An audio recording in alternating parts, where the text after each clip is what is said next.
Hello everybody. Well, I'm doing something different this time. Obviously, I've decided to put myself on camera for this video.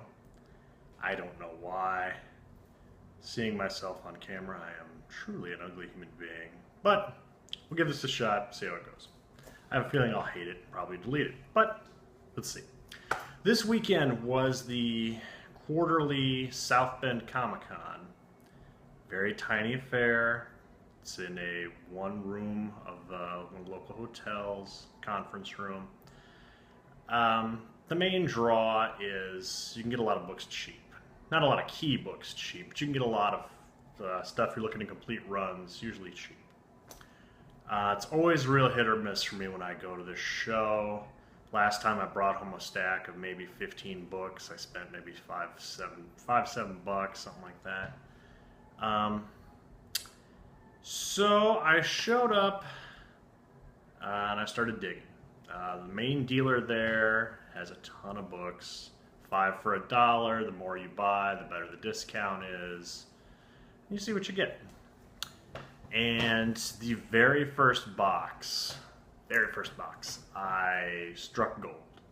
Usually you have stuff from the 2000s, current stuff, maybe some 90s stuff, a little bit of 80s, very little bronze or copper or Silver Age books, maybe a chewed up Silver Age book. So the very first book the very first box I went to had this little run in it. Bunch of Iron Man books from the early 80s, 1980. Invincible Iron Man 137. Glare. Oh well, deal with it. And 138. 139. I'm not a big... I've done a ton of Iron Man books. This is quite a little coup for me. 149. These are all in really great shape. 151. 152. 168.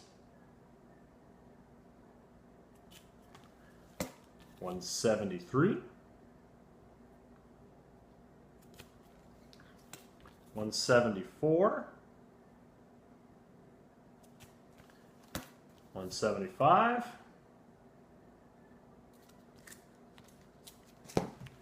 And 176.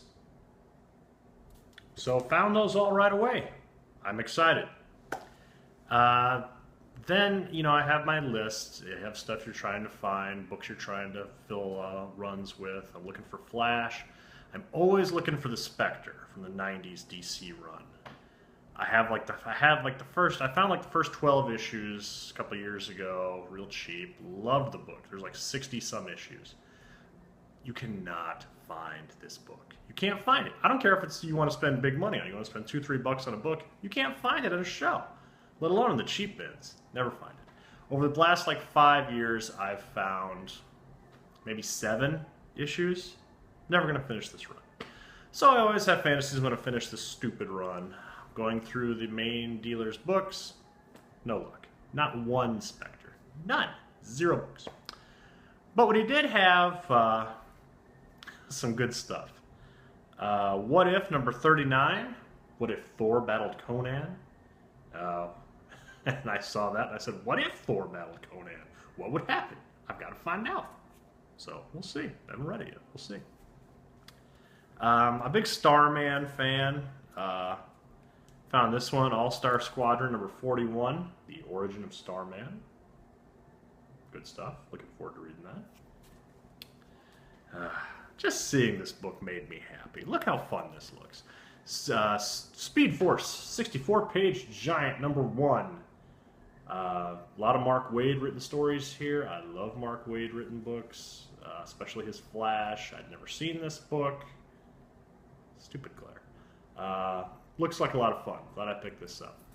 I also found, I'm not going to show you every book I found because I ended up bringing home, God, what did I say? 148 comic books, something like that, something ridiculous. All cheap. I didn't spend big money at this show. But I found a bunch of my Flash run from that Mark Waid wrote. I almost have that whole run complete now, everything he wrote. I need like 5 issues. So that was exciting, but I'm not going to show you all those. When I finally put that run together, I'll show you the whole Flash run. But I got a lot of fun books. I got Fantastic Four 348. This is back during big 90s time when if you notice, no members of the actual Fantastic Four are on the cover. You got Ghost Rider, a big Ghost Rider fan, Incredible Hulk, Spider-Man, and Wolverine. Hey, made me buy it. That's a good cover. I'm always on the lookout for first appearances of characters on the cheap, even if I'm not a big fan, just because I've had good luck turning stuff over and reselling it now because every character is going to be in a movie at some point in time. One book I found, Ash #1. This is from Event Comics. Joe Quesada, long before he became the big head honcho at Marvel Comics, had his own company called Event Comics, and this was their big character. This was a popular book, I remember in the 90s. I don't think you can really see, but it had a $15 price tag on it at one point in time. I pulled this out of a quarter bin, which I usually don't see. I haven't seen Ash ever in there, so that's exciting. I got a whole run. I don't buy a lot of new books. I can't spend $4 a shot on a Marvel comic. I just cannot do it. So I'm always looking for runs to show up in sales like this, comic shows. And I found a good one today. I found about almost the first 14 issues of All New X-Men, Brian Bendis's series. So I'm looking forward to reading that. I got those all less than a quarter. Here's a fun book. The first issue of Cloak and Dagger from Marvel. I might actually have a copy of this somewhere, but I'm sure they'll be showing up on it. I think they already are signed for some TV show with them, so maybe this will be trade bait down the road. We'll see. Just seeing this book makes me smile. Power Pack #27, guest starring Wolverine and Sabretooth. If there's a more obscure appearance of Wolverine in the Marvel Universe, I don't know what it is, but this is just, look at this, it's got a rainbow on the cover. It's just great, goofy fun. I saw this book years ago in like magazines and Wizard and things, and always wanted a copy, and lo and behold, there it is. This next book, as much as the other book made me smile, this one just made me shake my head, and I had to have it. I'm not a big Incredible Hulk fan. I've got a few books. I passed up a bunch of his 1980s books yesterday at the show just because, I just wasn't feeling it. But I saw this cover, and here. One-shot collector's item. The Incredible Hulk versus Quasimodo, the Hunchback of Notre Dame. Why does this book exist? What is happening here? Were people crying out for this crossover? Does Quasimodo exist in other books? I don't even know, but I had to pick it up. This had to come live in my house. Look at that. Ridiculous, but awesome. I'm a big fan of the Uncanny X-Men run in the 90s. That's when I started reading comics, so I picked up a couple of those cheap. $2.79. I apologize for this glare. I'll figure something out for next time. You don't actually want to see the books, do you? You want to see me. It's all about me. $2.80. You know, on the cheap. Good stuff. I picked this book up solely for the cover. Action Comics 644. Look at that Superman. Look at those red eyes. You saw that Superman. Something's going to go down. Oh, yeah. I was really hoping to find a whole run of this series, but no dice. I found the first issue. Silver Surfer #1. Mike Allred art. I love Mike Allred. I love his art. He is one of my favorites. And this book, yeah, see, this is a $4 comic book on the newsstand. I cannot do that. I can pay less than 20 cents for it at the comic show. No problem. hopefully in a future show I'll find the rest of this series, and it looks great. I'm looking forward to reading this one. More wacky first appearances. This was a hot book a little while ago, and this turned up in the quarter bin. Sleepwalker #1. This used to be stuff you'd find in the quarter bins all the time. Now you can't find other. I'm not a genius. Other people have thought of collecting first appearances because Marvel's going to run out of characters to throw into movies and TV shows and start going to their fifth string characters. Sleepwalker #1. First appearance of Sleepwalker. To that end, Darkhawk #1. First appearance of Darkhawk. Quarter. I'll put it in a box and we'll see what happens. The Awesome Slapstick #1. This character is starting to need a little momentum just because he started appearing in Deadpool, and everything Deadpool's on fire right now. First appearance, maybe I can trade this for something good down the road. We'll see. I picked up the first issue of this at a comic show a little while ago, and now I have the last issue, Batman and the Outsiders #32. So I'm going to read that, and maybe I'll just need those other 30 issues now and I have the whole run. Don't go, Batman. Don't go. Okay, this, I love comics, obviously. But one of the reasons I love them is because it always surprises me. I never know what I'm going to find, and books exist that I just snuck by me. Books that I've been paying attention to. I was a big Green Lantern comic fan in the late 90s, early 2000s. Kyle Rayner. Kyle Rayner is my Green Lantern. Hal Jordan's fine, John Stewart's fine, Guy Gardner's fine. Kyle Rayner. Specifically Ron Marr's written Kyle Rayner is a book that I love. And I have that whole run. I have the miniseries, different things that Ron Marr's wrote, Green Lantern Aliens, stuff like that. I thought I had it all. And then this thing pops up. I obviously am not going to lie to make sure I had them all. I wasn't that fanatical about it, but I thought I had them all. Here's Green Lantern plus the Ray, #1, written by Ron Marrs. See, you get little treats like that. You think one of your favorite characters and the writer you enjoy are all done. There's more. Just in the quarter bin. Just gotta look for them. I picked up Armageddon 2001, issue #1. First appearance of Wave Rider.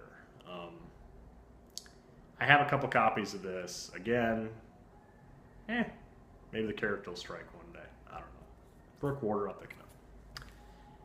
And then I got 2 more books from the main dealer. Moon Knight #25, just because I'm a big Ghost Rider fan. I picked up I have that entire run of Ghost Rider from the 90s. I'm slowly picking up the just guest appearances. Some thunder and music outside. Sorry about that. And the last book I got from the main dealer was Iron Man 288. This was one of the first books I bought when I was transitioning from baseball card collecting to comic book collecting. I had no idea what I was buying. It had a shiny cover. I picked it up. I'm going to put this on my comic book spinner rack downstairs, which is where I keep books that I picked up off spinner racks as a kid, because it's cool. Why wouldn't you do that? See how shiny? Ooh. Okay, and then the very last box, the main dealer, I lied, I'm sorry. The very last box, I found a little treasure trove. Again, big Mark Waid fan. If Mark Waid writes it, I enjoy it for the most part.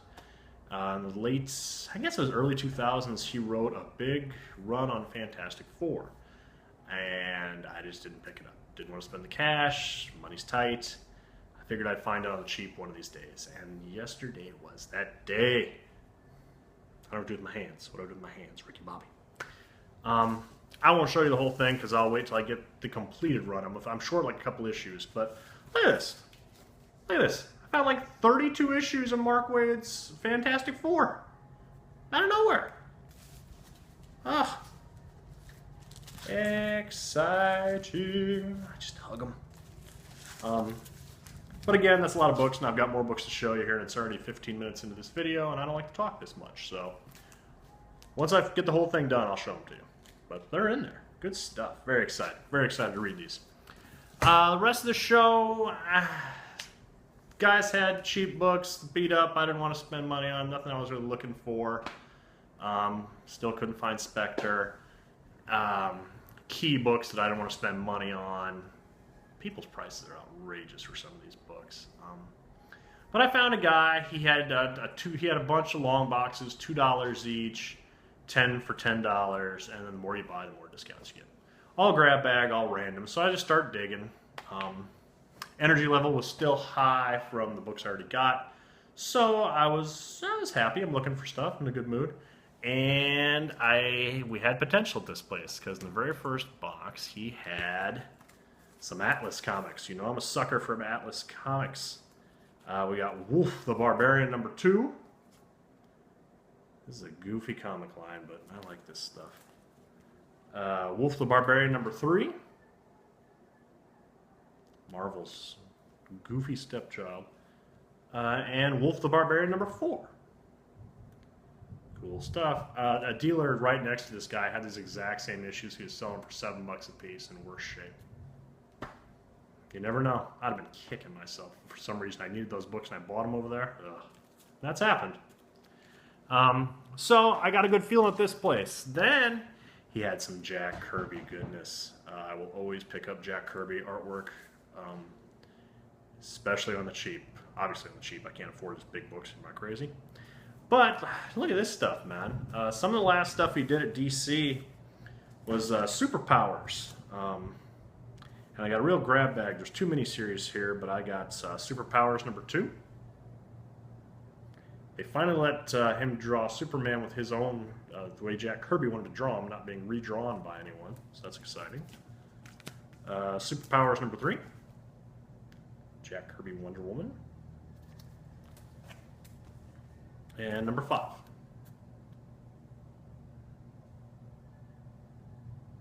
I don't know the best way to hold these yet. First time I'm holding the books for the video, so excuse me. His second miniseries, here's #2. Cool Hawkman cover. And #4. You couldn't see it, but off camera I almost just spilled a whole thing of water, and that would have been good. And #6. I can never find these books. I've been looking for these on the cheap for a while, and I come across 1 or 2 every so often shoot up, and these are in really nice shape. So then he had some more, so I got really good stuff coming. We have Atlas #1, first appearance of Atlas, a failed DC character, but Jack Kirby created him, and I got it for like $1. Good stuff. That's a fun cover. Jack Kirby covers are so fun. Look at that. Speaking of fun,